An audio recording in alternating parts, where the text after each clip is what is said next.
नमस्कार, बिहार का बादशाह में आपका स्वागत है। मैं हूं तृप्ति। बिहार में चुनाव की तारीख जैसे जैसे नजदीक आ रही है, चुनावी सरगर्मियां बहुत तेजी से बढ़ती जा रही हैं। एक तरफ चिराग पासवान को नीतीश नहीं मोदी चाहिए, यानी वो चाहते हैं कि नीतीश की जगह अब जरा चिराग पासवान की पार्टी ने एलजेपी दिखाई दे। तो वहीं अगर हम बात करें महागठबंधन की, तो वहां पर अब नक्सलियों का खतरा पार्टी के अंदर भी दिखने लगा है। उस गठबंधन पे उसका असर नजर आ रहा है। क्या है पूरा मामला, जानते हैं। हमारे साथ मौजूद है कैपिटल टीवी के editor in chief doctor Manish Kumar.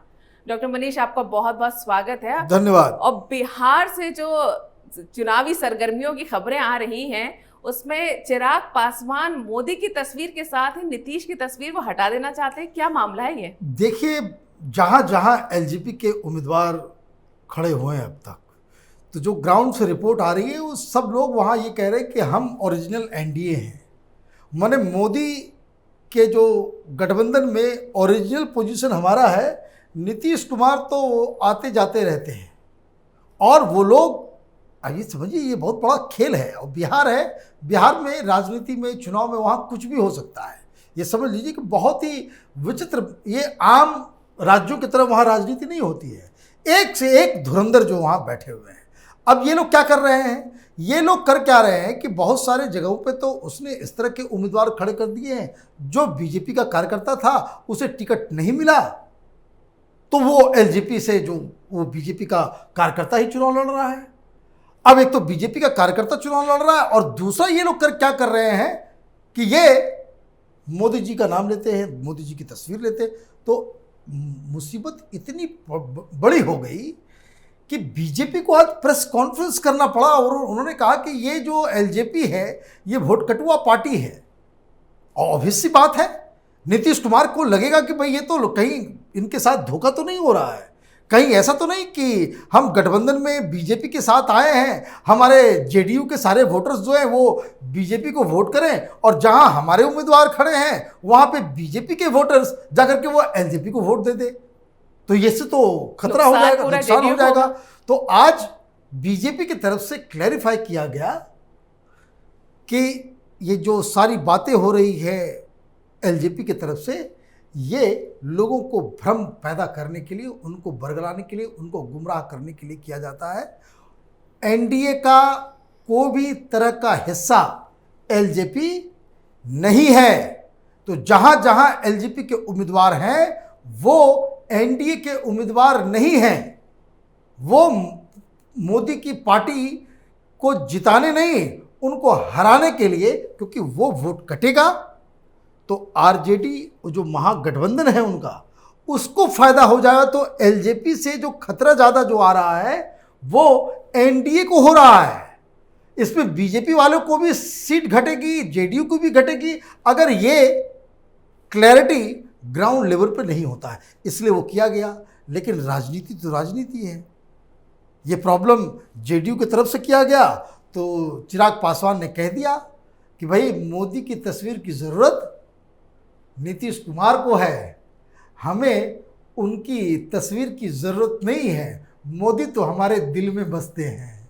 तो ये नहले पे दहला दिया। तो ये राजनीति, मैंने कहा, ये बिहार में बहुत ही विचित्र किस्म की राजनीति होती है and it's a big problem. मैं आपको बता दूं, जोक्स अपार्ट, ये बहुत बड़ा प्रॉब्लम होने जा रहा है एनडीए के लिए, क्योंकि ये घूम घूम करके वो प्रधानमंत्री मोदी, भाई हम तो एनडीए के ओरिजिनल हैं, ये जेडीयू वाले कहीं जाकर के मिल लिए थे। आज क्लैरिटी से क्या कहा गया कि जो एनडीए गठबंधन है वो जेडीयू, बीजेपी और वीआईपी पार्टी, तो जहां जहां वीआईपी पार्टी के उम्मीदवार हैं उन्हें ही वोट करें, इस तरह की अपील बीजेपी वाले कर रहे हैं। जनता को समझाना पड़ रहा है, जनता को समझाना पड़ रहा है और ये करना पड़ेगा, क्योंकि कई जगहों पे बीजेपी के कार्यकर्ता ही, जो लोग बीजेपी से जुड़े रहे, प्रधानमंत्री मोदी के साथ फोटो है उनका, तो उन जगहों पे उनको ये दिक्कत आएगी। और इसलिए ये उठापटक जो है एनडीए के अंदर में अभी कुछ दिन तक, हालांकि मुझे लगता है कि जिस तरह का संगठन है बीजेपी का, वो 2-3 दिन में they will sort it out. और एलजेपी के जो उम्मीदवार जो बीजेपी के खिलाफ कम से कम लड़ रहे हैं या बीजेपी के खिलाफ लड़ रहे हैं, तो उनको जो है हकीकत, ज़मीनी हकीकत का अंदाजा चल जाएगा। यहाँ तो अंदाजा चल जाएगा, लेकिन महागठबंधन में जो कुछ हो रहा है उसका अंदाजा लग रहा है अंदर की पार्टियों को हो गया, जो नक्सलियों को लेके उनके अंदर डर बैठ गया है। ये बहुत बड़ा एक अंडर करंट जो महागठबंधन के लिए बहुत बड़ा प्रॉब्लम होने जा रहा है। ये आरजेडी वालों को क्या ये समझ में आया कि इन्होंने वामपंथियों के साथ जो इन्होंने हाथ मिला लिए। पिछली बार जब चुनाव हुआ था तो वामपंथियों का वाम मोर्चा एक अलग चुनाव लड़ा था, और मैं आपको बता दूं लालू प्रसाद यादव होते तो ये गठबंधन नहीं होता। अब देखिए इससे सबसे बड़ा नुकसान क्या हुआ है। राजनीति इशारों में होती है। ये लोग मिन्नतें करते रह गए कि शहाबुद्दीन की वाइफ को टिकट दे दिया जाए। शहाबुद्दीन कौन है? तो शहाबुद्दीन खुद चुनाव लड़े ना लड़े, जीते हारे, उससे कोई फर्क नहीं पड़ता है। लेकिन सिवान में ये जो सिवान और जो वेस्टर्न जो इलाका है नॉर्थ बिहार में, वहां के मुस्लिम वोटर्स में बहुत धाक है। एक तो धाक भी है, मसल पावर भी है, और एक पूरा उनका नेटवर्क है। तो ये लोग मिन्नतें कर रहे थे कि शहाबुद्दीन की वाइफ अगर महागठबंधन से चुनाव लड़ लेती है। अब वो कैसे लड़े? अब वो कैसे लड़ेगी? वहां तो सीपीआईएम वालों के साथ आपने जो है हाथ मिला लिया। सीपीआई-एमएल और शहाबुद्दीन का ये पुराना 36 का आंकड़ा बहुत दिनों से चला आ रहा है, और ये आरजेडी पार्टी के थ्रू आउट रहे। ये सीपीआई-एमएल का भी अजब चरित्र है। ये वामपंथी तो गिरगिट से भी ज़्यादा ही अनोखे प्राणी हैं। रंग बदलने में जो महारत इनको हासिल है, अभी ये जेएनयू में और हर जगह जो देखिए ये लेफ्ट लिबरल कबाल वामपंथी सब जेएनयू में, वो सीपीआई-एमएल वाले, आयसा वाले, ये लोग छाती पीटते हमारे चंद्रशेखर को की हत्या मार डाला, वो चंदू चंदू करते नजर आते हैं। जेएनयू के वो एक्स स्टूडेंट यूनियन लीडर थे, वो प्रेसिडेंट थे जेएनयू के, हमारे स्कूल के सीनियर थे। वो हमसे अच्छी बहुत मैं बहुत ही उनकी कद्र भी करता था। सैनिक स्कूल में हम लोग साथ में पढ़ते, हमारे काफ़ी सीनियर थे वो, और गार्जियन की तरह थे, लेकिन विचारधारा बिल्कुल अलग थी हमारी। लेकिन जिन लोगों के साथ, जिनके जिस पार्टी के साथ उनकी हत्या का आरोप है, उन्हीं से हाथ मिला लिया जाके, उन्हीं से ये लोग, इन लोगों ने हाथ मिला। तो ये देखिए वामपंथियों का चरित्र। ये तो अब हो क्या रहा है ग्राउंड में, जो आपने जो सवाल किया कि ये अब आरजेडी के साथ वो टुकड़े टुकड़े गैंग भी आ गया, ये नक्सली भी आ गया, वो सीपीआई वाले भी आ गए, कन्हैया कुमार वाला। अब ये लोग जहां जहां जा रहे हैं तो सब लोग जो उनके हिंदू वोटर्स हैं वो पूछ रहे हैं कि भाई ये टुकड़े टुकड़े गैंग का क्या करना है। लोग वोट नहीं देंगे। आसमान जमीन लुटियन गैंग ने एक कर दी थी। बॉलीवुड से कौन कौन लोग ये नहीं गए थे कन्हैया कुमार को जिताने के लिए। नसरुद्दीन शाह, स्वरा भास्कर, सारे लोगों ने अपना सारी, जिसको कह सकते कि फुल एनर्जी, ताकत, पैसा सब कुछ लगा के ये लोग किसको नहीं हरा पाए। गिरिराज सिंह वहां का कैंडिडेट भी नहीं है। It is not his home town. वो बाहर के कैंडिडेट थे। वो नवादा से चुनाव, उनका जो गृह इलाका जो है वो नवादा है। नीतीश कुमार के साथ उनकी पटती नहीं है, इसलिए उस इलाके से जो है उनको इधर आना पड़ा। लेकिन एक आउटसाइडर बाहर का आकर के इसको हरा दिया। क्यों? वो बस इसलिए कि लोग इस देश में सब कुछ बर्दाश्त कर सकते हैं। राजनीति के दांव पेच, उठा पटक, गाली गलौज सब कुछ बर्दाश्त किया जा सकता है। लेकिन कोई आदमी, कोई पार्टी, कोई नेता भारत तेरे टुकड़े होंगे इंशाअल्लाह कहेगा और हिंदुस्तान में चुनाव जीत जाएगा, ये इम्पॉसिबल है। तीसरे नंबर पर रहे थे वो। देखिए हार तो हार है। ये तमाशा, ये अभी देखिए इस वक्त क्यों नहीं लड़ रहे हैं भाई। असेंबली चुनाव लड़ना चाहिए, क्यों नहीं लड़ रहे हैं? तो इसमें क्या हो रहा है कि इसमें बहुत सारी जो सिर्फ एक तो नक्सलियों का प्रॉब्लम हो गया, दूसरा एक तो करेला, ऊपर से नीम, एक तो नक्सली आ गया, और दूसरी तरफ से कांग्रेस पार्टी भी महागठबंधन में आ गई। अब कांग्रेस पार्टी वाले जहां जाएंगे तो उनसे पूछा जाएगा, भाई ये जो सुरजेवाला ने सुशांत के बारे में जो कहा था कि भाई ये तो आत्महत्या का केस है, ये बीजेपी वाले राजनीति कर रहे हैं सुशांत की मौत पे, तो वो वोट कैसे मांगेंगे, कैसे मांगेंगे? और ये तमाशा जो है ये काफ़ी दिनों तक चल रहा है। और ये सारी चीज़ें जो हो रही हैं, तो ये सबसे बड़ी समस्या महागठबंधन में ये है कि एक तो वैचारिक दृष्टि से ये कमज़ोर पड़ गया। अब देखिए, आप पहले तो MY कॉम्बिनेशन होता था, लालू प्रसाद यादव खुद को ओबीसी लीडर बता करके वो करते थे। अब आपकी एंटिटी ऐसी हो गई है, आपके पास लालू यादव जैसे प्रचारक नहीं है, और दूसरा आपके इस पूरे गठबंधन से वो ओबीसी फैक्टर वो धीरे धीरे हाथ से स्लिप करता चला जा रहा है। कहा ये देखिए, वामपंथी ये सब ब्राह्मणों की पार्टी है, ये सब उसके तो वो जातिवाद करते नहीं है, लेकिन पूरी तरीके से ऊपर से लेकर नीचे तक जातिवाद में ये वामपंथी जो है सने हुए रहते हैं।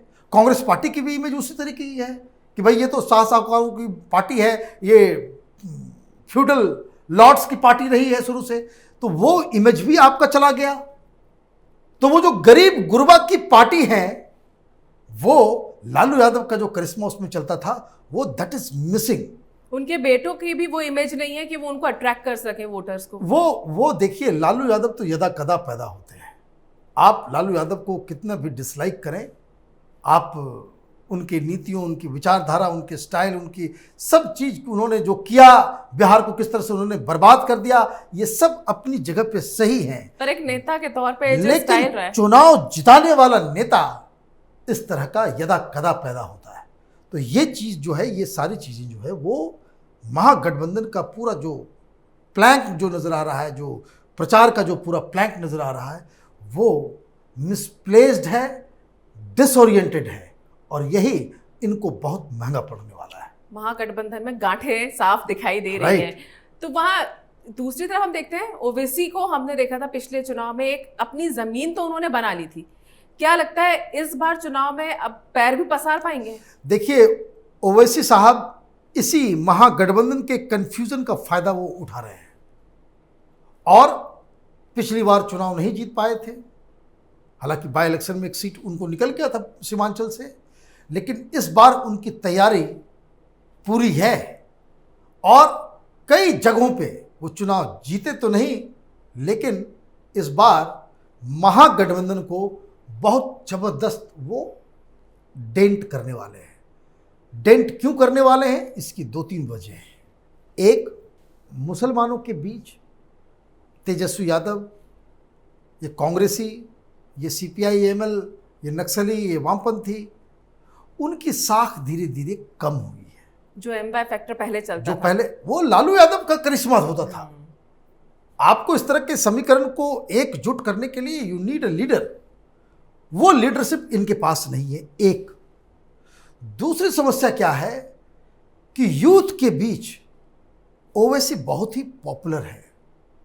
पिछली बार उनको लगा था कि वो पिछली बार भी पॉपुलर थे, लेकिन पिछली बार सिचुएशन ये था कि नीतीश कुमार और लालू यादव एक साथ जो मिल गए, तो वो मुसलमानों के सामने एक यक्ष प्रश्न ये आ गया था कि अगर हम ओवैसी को वोट देते हैं तो बीजेपी जीत सकती है। इसलिए मुसलमानों ने खुल के ओवैसी साहब का साथ नहीं दिया। लेकिन इस बार जो सिचुएशन है, ये सिचुएशन शुरू से ही ऐसा लग रहा है कि महागठबंधन पीछे जा रही है, और जब ये सामने वालों को ये पता चल जाएगा कि ये गठबंधन, महागठबंधन, कांग्रेस का जो उम्मीदवार है, वामपंथियों का जो उम्मीदवार है, वो कमज़ोर है, तो वो ये चाहेंगे कि ऐसे लीडर को मजबूत किया जाए जो उनकी बात तो कम से कम पार्लियामेंट में, मीडिया में, जहाँ कहीं भी खड़ा होता है तो हिम्मत के साथ और बहुत ही ताकत के साथ वो रखता है। तो ये दो फैक्टर जो है वो महागठबंधन के लिए प्रॉब्लमेटिक हो सकता है विज़ावी ओवैसी साहब। यानी ओवैसी साहब को जो फेस वैल्यू उनकी रही है, जो इमेज उनकी रही है, उसका फायदा यहाँ पे मिलेगा, और लालू का ना होना यहाँ पर जो है महागठबंधन को बहुत बड़ा झटका देने वाला है। चलिए, आपने पूरी जानकारी दी, इसके लिए बहुत बहुत धन्यवाद। अगर आपको ये वीडियो पसंद आया है तो इसे लाइक करें, शेयर करें और कैपिटल टीवी को सब्सक्राइब करें।